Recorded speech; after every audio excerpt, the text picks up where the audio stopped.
through it that you hear that play is healing.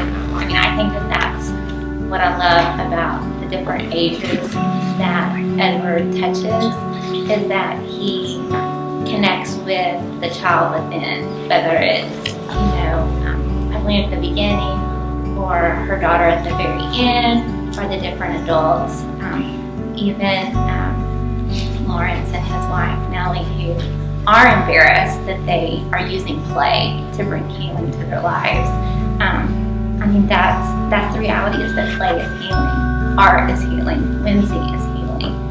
What goes around comes around. In the very beginning, he was just this spoiled little brat, and so all these bad things happened to him. He fell off the boat. He was taken away from all his friends or his family. His head was cracked open.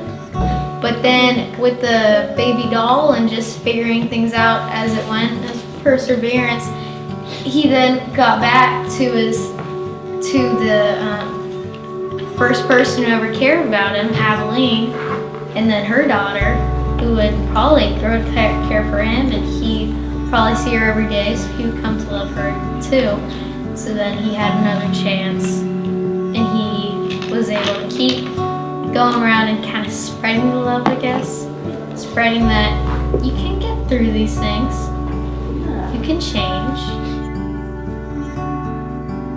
Maybe he was thinking as he gave him, this bunny has loved my sister even when she was sick and dying.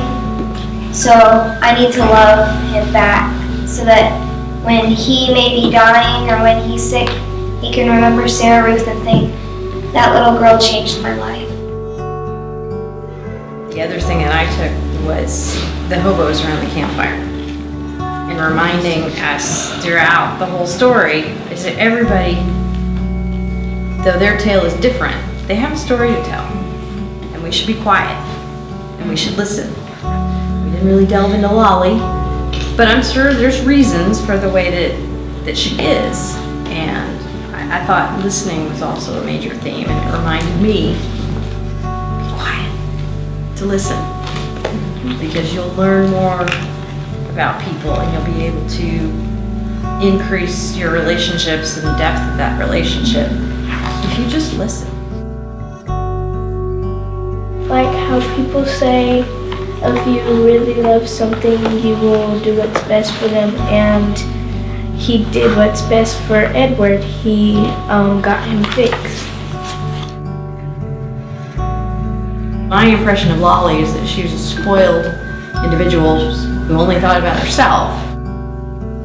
I thought it was very interesting how Edward started with a really young child, which is really common for toys.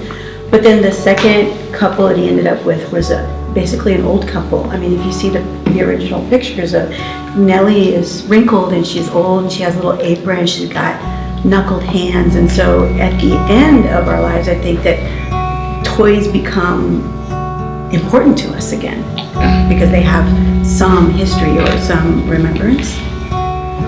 So I thought it was interesting that the second couple was from young to old, like entire lifespan already gone.